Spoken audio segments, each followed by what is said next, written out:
Conta um pouquinho da sua história aí pra gente, como tudo começou, como que vocês chegaram até aqui. Então, meu nome é Natália, eu sou filha do Flávio e da Jeane.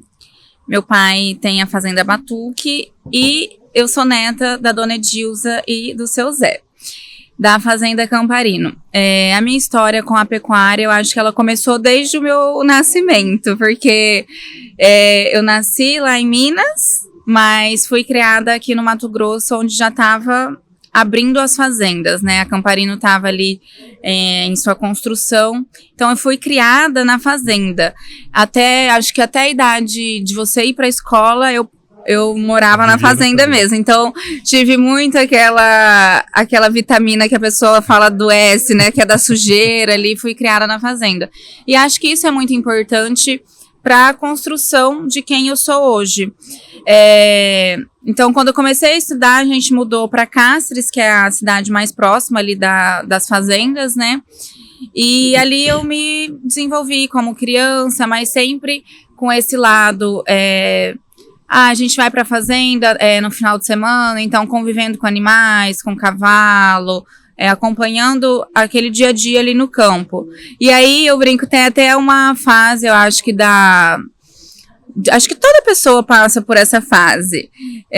Toda não, porque tem gente que já nasce assim, quero ser um boiadeiro, ou então a pessoa às vezes quando se envolve muito com o cavalo não tem tanto essa fase. Mas eu tive uma fase na adolescência que aí já tinha mudado para Cuiabá, que a gente mudou para Cuiabá, que não queria mais ir pra fazenda, queria, aos 15 anos ali, queria ficar às vezes tinha festa de uma amiguinha de 15 anos, não vou pra fazenda não. Só que aí meus pais foram bem firmes, né, não, nos finais de semana, não, você vai sim, porque lá que vem o nosso ganha-pão. Eu sempre cresci ouvindo isso, não, a gente tem que ir sim, lá é o nosso ganha-pão. Então, acho que essa firmeza dos meus pais de educarem a gente nisso e a gente crescer dando valor no trabalho, porque a nossa única fonte de renda, a da nossa família inteira, sempre foi a pecuária, foi muito importante para a construção de quem eu sou hoje. E aí, depois chegou o momento para decidir o que eu ia fazer de faculdade. Tenho o irmão mais velho, o Matheus, que é veterinário, né? Hoje meu braço direito do meu avô, que trabalha lá na Camparino também. E aí o Matheus já tinha iniciado veterinária. E aí, o que eu vou fazer? Naquele momento eu falava assim, não, eu gostava da fazenda, mas eu não me via trabalhando lá porque eu achava que não tinha mais lugar pra mim. Uhum. Não, meu irmão já é veterinário, o que eu vou fazer lá? Não tem o que eu fazer, então vou para outro rumo. Só que eu nunca soube assim direito, eu quero ser isso. Eu lembro que na época até fiz um teste vocacional, eu tinha dado medicina, direito e arquitetura. Nossa, nada a ver, bem né? Igualzinho, bem igual, as três, né? Imagina a minha cabeça, né? Aí eu falei assim, não, eu vou fazer direito, então. Fiz direito, sempre fui uma pessoa muito dedicada aos estudos e tudo. Foi uma faculdade boa, passei na OAB antes de me formar, depois estagiei durante a faculdade inteira, e aí depois que eu me formei, eu comecei a trabalhar num escritório de direito tributário aqui em Cuiabá, e era na pandemia. Eu lembro que eu acordava e dormia assim, falando, gente, o que eu tô fazendo da minha vida? Isso não é pra mim, eu não quero.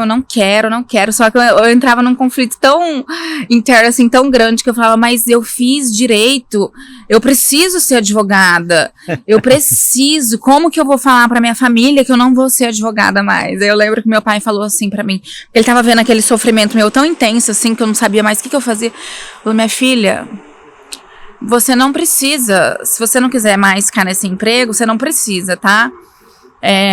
Você pode pedir a sua demissão, se você quiser passar, porque era na pandemia, se você quiser ir lá pra fazenda comigo, passar um tempo lá. Pra mim aquilo lá foi um alívio. No mesmo dia eu pedi demissão. Ninguém entendeu nada, porque fazia pouco tempo que eu tinha entrado, né? Mas eu falei, não me identifiquei, não quero, e nem tentei outra área, fui direto pra fazenda. E aí na pandemia, aí eu fiquei, assim, trabalhando lá na fazenda do meu pai, na Batuque, uns 8 anos. 8 anos? Uns 8 meses. Eu fiquei lá trabalhando, assim, como se fosse uma vaqueira mesmo, sabe? Tem o meu primo Leonardo, que é o veterinário lá. E eu acompanhava ele, era igual um rabinho dele. O que ele fosse fazer naquele dia, eu tava junto. Curava um bico de bezerro, ia pro curral, acompanhava os manejos. E passei muito tempo com meu pai também. E ali foi um divisor de águas para mim, porque meu pai foi colocando na minha cabeça que, não, eu poderia sim ajudar na fazenda, na parte de gestão, na parte de comunicação. Só que nesses 8 meses eu trabalhava mais com a mão de obra, como se fosse um peão mesmo. E aí teve um dia que meu pai chegou pra mim e falou assim...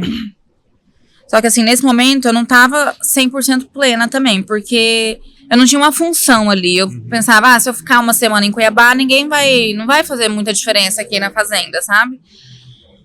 E aí chegou um dia que meu pai falou assim pra mim, Natália, eu não quero mais você trabalhando aqui na fazenda. Eu falei, nossa senhora. Nem meu pai me quer, gente. Demitida do meu E pai. agora? Maravilha. Mas tu mandou eu pedir demissão, pô, agora tu assume. Nem meu pai me quer. Só que, na verdade, ele não me queria mais como só uma mão de obra. Ele me queria ali com uma cabeça pensante. Ele falou, eu acho que você tá desperdiçada aqui, você tem potencial pra muito mais. Por que você não vai fazer um curso? Eu acho que você tem que ajudar seu avô. A Camparino já estava em ascensão, o Matheus já trabalhava lá na Camparino. A gente já realizava leilões, mas estava numa crescente já. E lá realmente tinha uma demanda maior, né?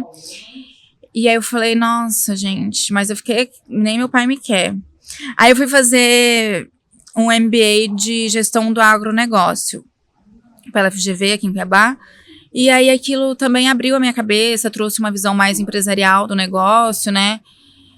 E aí eu comecei a ir mais lá pro meu avô. Só que aí eu ia assim, ia lá, passava o final de semana, voltava, ficava uma semana. E aí acho que meu avô foi percebendo aquele movimento, né? Só que eu não falava nada e nem ele falava nada. Só nos bastidores. Meu pai conversava com ele, o Matheus conversava com ele, a Natália saiu. E eu sempre tive uma relação muito boa com meu avô, de amizade, assim, a gente sempre foi muito ligado. Até as pessoas falam que eu pareço com ele, assim, nessa parte de gostar de ouvir pessoas, de conversar, de conhecer coisas novas e tal. Então a gente sempre se deu muito bem. E aí, lá na Camparino, uma pena que vocês não conheceram, puderam, né? mas não vai faltar oportunidades, ele tem sempre, já é um ícone, assim, você ir lá e dar uma voltinha com ele de carro. Uma voltinha, assim, a 5 km por hora. Sim. É uma voltinha mesmo para olhar os mínimos detalhes, então tem que ter paciência. E aí você vai conversando. E aí, nesse dia saiu eu e ele só, nessa voltinha. E aí ele falou assim pra mim, ele me chama de Branca, falou assim, Branca, então você saiu, né, não quer mais advogar mesmo? Eu falei, não quero, não gosto. Ele falou assim, você quer trabalhar comigo? Antes dele terminar a frase, eu já tava respondendo. Quero. Não sabia nem se eu ia ganhar, não ia ganhar. Não, quero. E foi aí que começou. A partir desse dia, eu lembro que eu fui a primeira pessoa que fui agradecer foi meu pai, né? Porque foi a pessoa que... Hoje eu trabalho com meus avós, né? Mas quem me incentivou mesmo a entrar lá e a trabalhar nesse meio foi meu pai. Então, a primeira pessoa que eu agradeci foi meu pai e minha mãe. E desde então, aí virou uma chavinha, assim, na minha cabeça. Falei assim, não, aqui me cabe. Eu tenho alguma coisa pra fazer aqui, eu tenho alguma coisa pra agregar aqui. E aí, no começo, meu avô me contratou pra assumir a parte financeira dos leilões. O recebimento, né? E aí eu comecei a fazer isso, a gente já tinha o marketing da Camparino, mas era assim, era bem pouco, né, porque era uma agência, não é, quando você tem uma agência e não tem uma pessoa inserida lá é diferente, né, mas eu sempre gostei muito dessa parte de comunicação.